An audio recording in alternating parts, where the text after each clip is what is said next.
questions that I want to ask that we can No explore. way. Cool.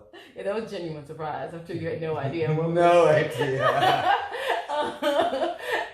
But we haven't like really dug into them, and so I'm excited to see like what comes up for us as we explore these questions. Let's do it. Yeah. All right. Oh wait, should we tell people who we are? I guess I don't know. They probably don't. I'm Robert. Hi, I'm Shawn, and I am a platonic touch practitioner slash cuddle event facilitator. I'm a platonic touch receiver. Yes. And going to be a host, communicator, schlabootabator. Yeah. All right. I've been doing AcroYoga for a while. I'm an AcroYoga teacher and practitioner, and I love the cuddle community and the yoga community and the heartfelt community that is in Chicago. And happy to be here. That's beautiful. I love that. I have only been to a few AcroYoga classes, but like every time I have been, it's been really, really lovely. And it's been like a beautiful opportunity to connect in some new ways and to communicate in some new ways and definitely to like address some fears, because I'm like super afraid of heights, and also like in general I feel like a total badass and like confident, like I can do everything, but when I am like in an AcroYoga studio, I'm like no. So it's like an opportunity to grow and stretch and to try out some new things and to feel some new emotions, you know, and people are very supportive, so that's good. Good. All right. Awesome. I'm really happy to hear.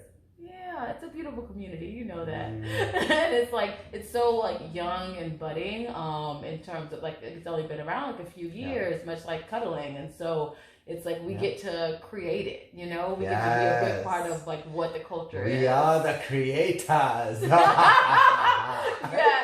And so to my knowledge, this is the very first time someone has brought like acro and cuddling together. Well, yes. Yeah. Definitely, I think more in this official setting, whatever official means. But what I love about the acro community, which got me into also very platonic cuddling, is, you know, we are using our bodies and we're using touch to create shapes, to create postures, to create sensations of push and feel. And when we're doing acro, we can't think, oh, I don't want to be touched in my shoulder, oh, I don't want to be touched in my hip or my glute, because sometimes these are where our balances come from, is needed to just accept that touch is going to happen here. You might get a touch on the breast if someone's trying to save you from falling. You know, none of this is intentional. I haven't met anybody who does AcroYoga intentionally for non-purposes to grow themselves and to grow in partnerships. So, and at the end, we love giving each other therapeutics. We love giving each other cuddles. And, you know, I'm happy to bring it in a really genuine professional setting. I love that. Thank you for sharing that. I'm glad that, like cuddling is already a big part of the culture. It's so lovely. So this just seems natural. This is just another one of those events. Exactly. Great. I love it. Just another walk in the park. We'll start off with some light questions. Have you met some good friends doing AcroYoga? I met all my best friends doing AcroYoga. Yes. I have met all of my best friends doing cuddling pretty much. The people I hang out with now who are dearest to me, I've met through AcroYoga. A lot of the yoga teachers I met, a lot of community people I met through my AcroYoga teacher. Quick shout out to Tatiana Sanchez. Hey, Tatiana. But like the beautiful community, I got into Chicago yoga, I got into kirtan after AcroYoga, I got into ecstatic dance after AcroYoga, and those are big parts of who I am and what I love and what I aspire to be as a teacher and as a person. Beautiful. I definitely have a lot of friends from the cuddle community, and like for me, I feel like that's because I know these people share a lot of the same values, you know, and they communicate using a lot of the same like languages and like feels, and that's important to me because like I want friends who are authentic and who are going to honor my boundaries and encourage me to like keep growing. And I pretty consistently find that with folks that I connect with in cuddling and folks who like I connect with in acro too. So yeah. Yes, please.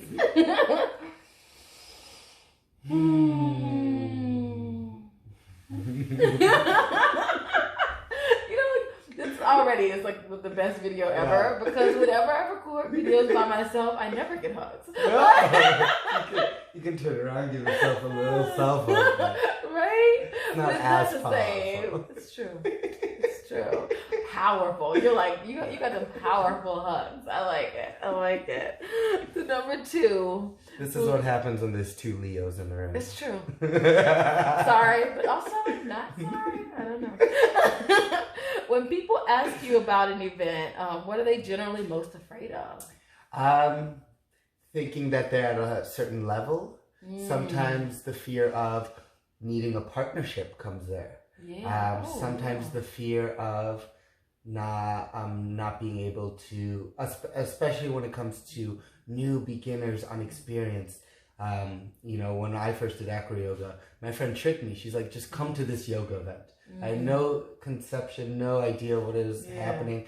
And she said, come. We came. They're like, okay, we're going to fly on each other's legs. The first thing I thought was, oh, okay. Can I lift somebody up on my legs? Can I fly on somebody's legs? Right. And with the great guidance of my teachers, who are my dear friends today, and I still learn from every day, it's just, that fear, totally. The mind is the number one stopper of letting us be powerful, letting us do what we're able to do. I can lay down on the ground, great. Mother Earth is there to base me. Well, I could just trust someone who has feedback and who can, give me an extra push. Yes. Yeah. Thank you for sharing that. Yeah. That definitely is a big fear that comes up around like doing new things, and then like when you are talking about like acro yoga versus like just traditional yoga, if you can't do a position or you kind of stumble in position with traditional yoga, it's just you know, and you'll figure it out. And if you end up like stumbling or whatever, then it's like it's just you. But like having the responsibility of like helping to support someone else is huge. As a flyer, you don't want to feel like you're too much for your base. As a base, you don't want to feel like, oh, I can't support and I'm gonna drop my flyer. So it's interesting how it goes both ways. Because as someone who's gained experience, when a flyer is scared about being too much for me, I'm like, no. Let's just play. Let's see what we can do. And as a base who now likes to fly, just giving my trust to the bases, but like being like, hey, let me know what you can do. Some really good communication, some really good partnerships. Even just a little bit of growth still is growth, and it pushes us to be extraordinary. I love that. Have you found any fears or hesitations to people who are new to cuddling? Yeah, absolutely. I have. Some of the same stuff actually. Like people are often worried about a partner, and so there definitely is that. Like you can come as a single individual. If you have like a partner or a good friend who wants to do this as well, please don't trick them. But let them know what to expect, and they definitely can come with you. And you can choose to connect with each other in that way, or you can choose to connect with some different people. So there's definitely a big fear, and people also have a fear that they're going to be rejected. Not only do they have to bring a partner, but if they do come solo and there are a bunch of other solo people there, that no one's going to want to cuddle them. Same in AcroYoga. I'm sometimes afraid to ask bases like, hey, can I fly on your legs? Because I know I'm not the best flyer. I know I'm still working on my kinks. They used to call me Wild Bird because I did not know how to hold myself together. I used to fly like this, like, okay, wait. Let me hold my shape. Let me be light. But rejection. But it's also a nice, powerful tool sometimes. Wow. It's a good reframe. Wow, Bird. Thank you for sharing so sweetly. Thank you as well. Yeah, of course. Yeah, so like for me with a fear that comes up too, with like cuddling, and with heard a lot of people express this too. It's like that fear of rejection around like, are people not going to want to cuddle with me because of my body as well? Like, are people like going to find me like unattractive in some way, or am I going to be too swishy or too firm for people? And I imagine there's a lot of like body image stuff with acro as well. Yeah, 100%. And acro, it is more of a physical thing. We like to apply physics when it comes to the dynamic of, okay, this is alignment. If force is being pressed in certain ways, how can we balance it out to create a pose with a negative pressure, a positive pressure. So weight and height is important for those very logistical, mathematical type of feelings, but also everybody's different. You can have two people at the same height who use their body different, and their center of gravity can be slightly different. So everything changes. In AcroYoga, we accept everybody.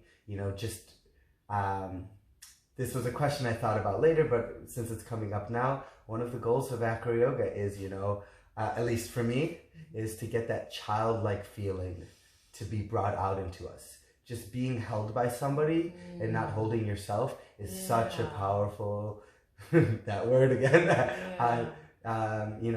experience that can, change our whole perspective. Just like being able to do a headstand, flipping your perception, flipping your perspective, going upside down, going in a back bend, being held by somebody else. It's what got me hooked from day one. Beautiful. Real beautiful. You mentioned earlier about how when you're falling or stumbling during acro, that like you want people to be able to just catch you where they need to catch you, because like safety is definitely incredibly important. And so I know that like generally there are spotters, and definitely for this event we'll have spotters.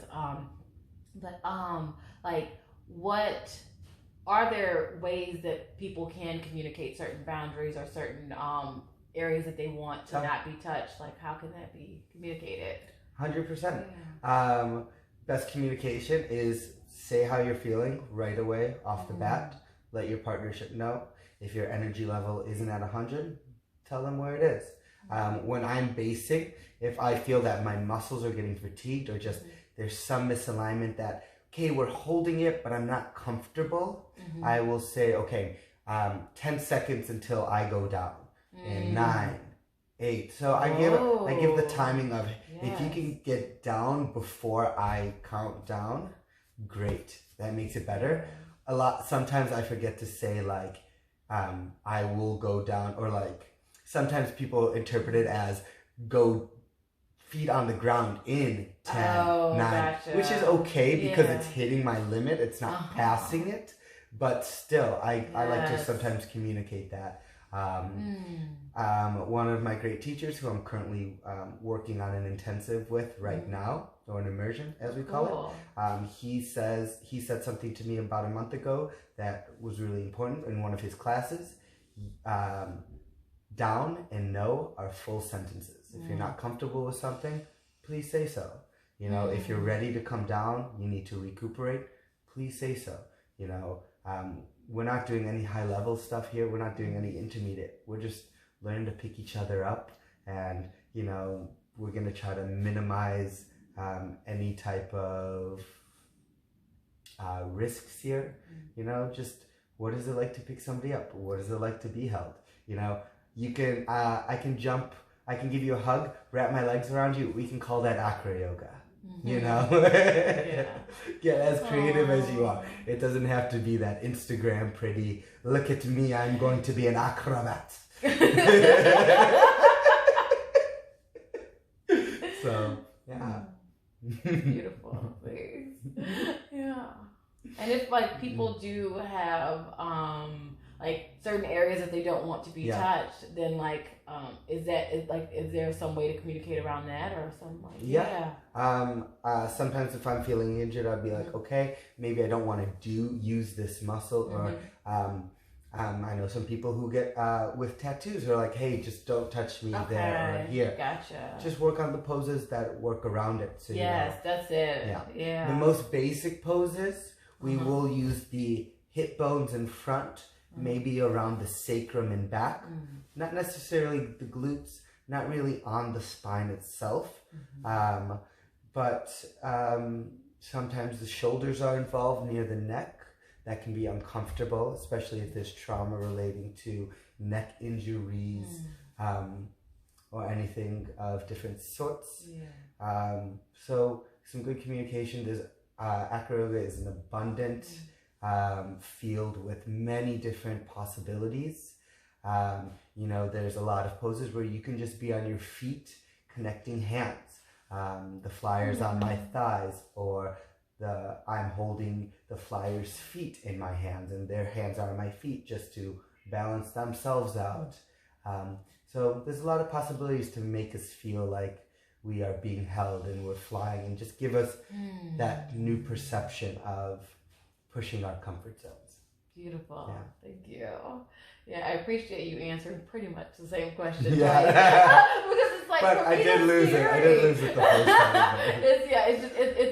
It's a scary idea that there may be like someone touching me and like I might not have full control over over like what's occurring. And it's good to know though that like there are ways that we can communicate about like things that might be especially sensitive.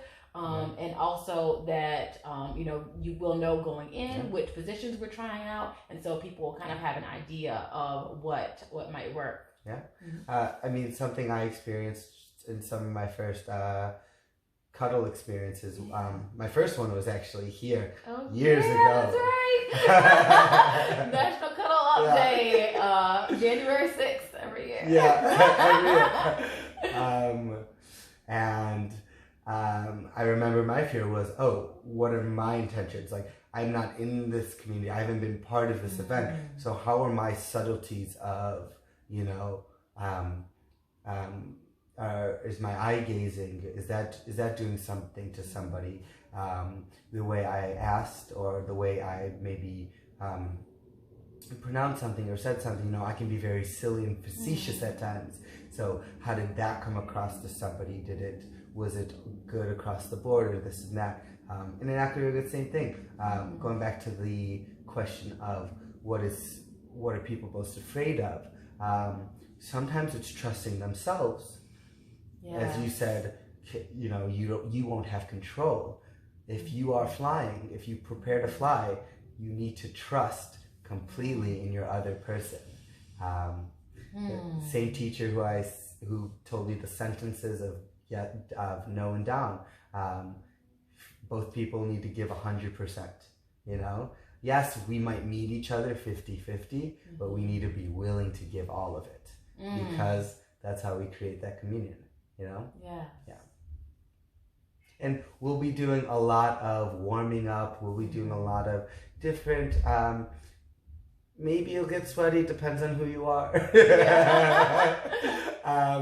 We're not really aiming for that, but we'll try to keep it a little bit cool in here. We're not going to be doing jumping jacks. We're not going to be doing animal flow or crawling along the ceilings and stuff.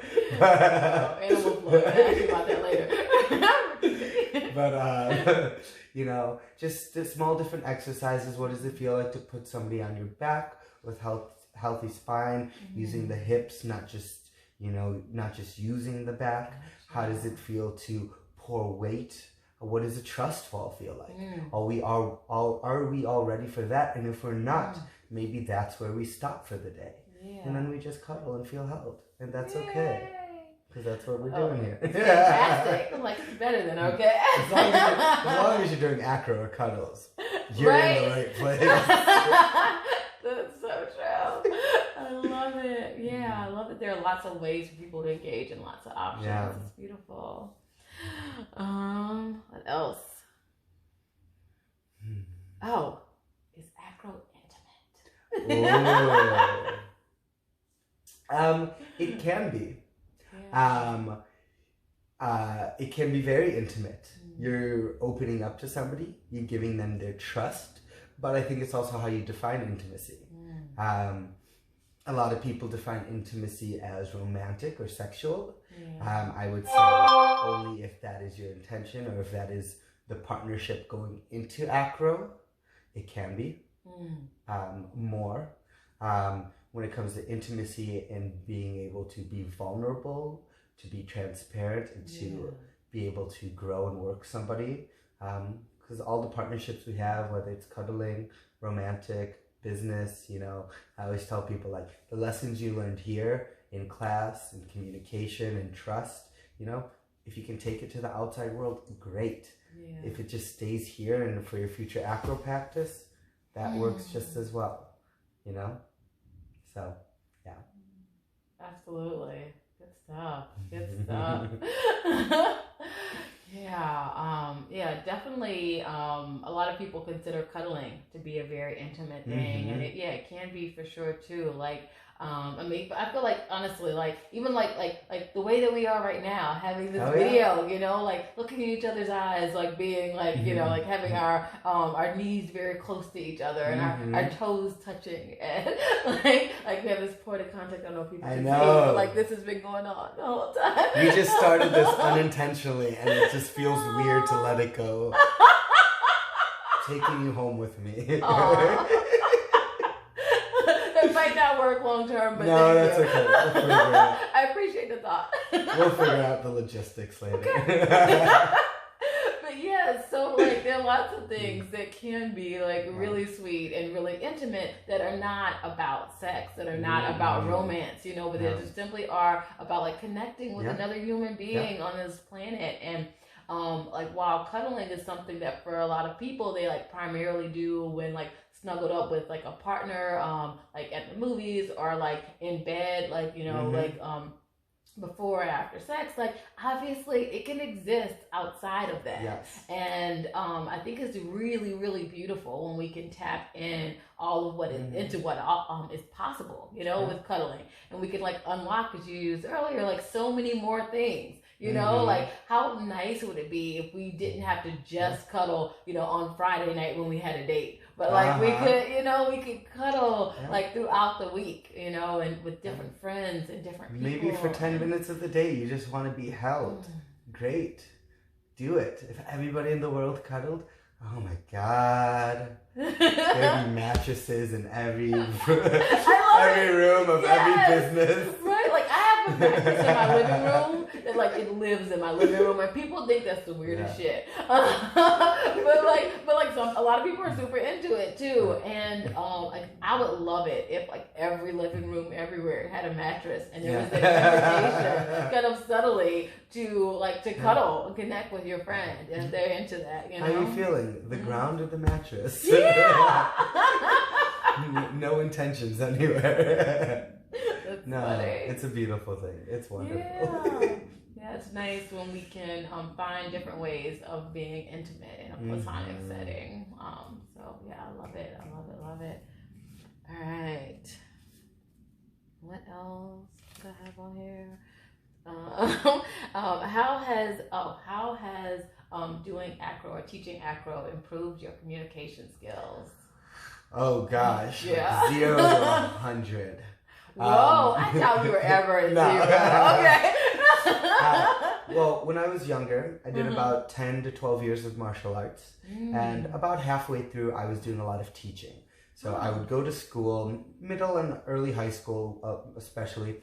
I would go to school, I would leave school, I would go to the studio, I would train, I would teach the little kids, I would assist the younger kids, I would take my class, and then occasionally when I got older, I would take the adult class as well. And I was there for 5-6 hours a day, just training, teaching, I lived there 5 days a week and occasionally on Saturdays. And it was great, my communication skills grew that way when it came to just teaching. When it came to yoga and acro, I had taken years off. So I had fallen out. It got me very in my head of, oh, I haven't been doing this for long, so I don't feel comfortable teaching. Even though I had it in me, I just didn't feel comfortable, especially with yoga. I did my teacher training 4 years ago. Wasn't comfortable teaching a class, maybe a private here or there. But acro has helped me a lot because you have to be engaged. You know, sometimes yoga teachers will just go through the flow, and that's great. Acro teachers need to be hands-on. They need to be communication. And my teacher training last year really did a great job with that. How to be specific, how to be direct. I've learned when I've given way too many cues on something and I'm just confusing the shit out of people. I've been there when I'm not giving enough and I'm just like, do this. Oh, wait, I didn't even tell you what to do. I'm just expecting you to follow my lead. Both are interesting. If you don't experience both as a teacher or a student, you won't know that like Goldilocks, the in between. It's definitely helped me improve. I definitely need a lot more communication skills some days. I've been feeling pretty good lately, but some days words are coming out in different ways and different sounds and different orders than I wanted to. And but it has definitely taught me to be a little more conscious, a little more careful, because everybody has a different learning vocabulary and different learning set and needs different advice. Totally. That makes a lot of sense. Yeah. Like with acro, like, you know, as opposed to traditional yoga, like you are like, the risk, you know, is a little bit higher. You know, if you don't explain things or everybody isn't on the same page. You know, like you need everyone to be on the same page and know what they're doing. So that makes a lot of sense. Oh, go ahead. If I'm doing a plank in yoga and it's in my first yoga class, okay, maybe my hands are going to be a little wide. Maybe the teacher says bring it in. My body's not ready for that. I'm going to keep it wide, you know. I need to adapt my body to get it where it needs to be. Acro, yes, there is adaptation period. There is that like sway of, okay, maybe with my hands, shoulder width to a little open is my good zone. But you're working with someone else, so you got to make sure it works for both of you. You got to make sure that the alignment is there for the full picture, not just, okay, I can hold myself for a little bit. Oh, I can hold myself and be held, or I can hold myself and somebody else. Wow. You know, so it gets a little more, you have to kind of be that. For some things, you got to really get specific. You got to really get, not necessarily aggressive, but if this needs to be addressed, address it, you know? Wow. Yeah. Thank you. There's a lot of room to people to find their own. And that's why I love the AcroYoga community. There's so much creativity, so much, even on one basic pose. Like within the 4 years, I've seen handfuls of way to do bird, you know, and different stuff to test the bird, different stuff to make it more challenging or to make it weird. I have some beautiful friends of mine. They have their own off-brand AcroYoga called Awkward Yoga. Awkward Acro, aka AcroYoga.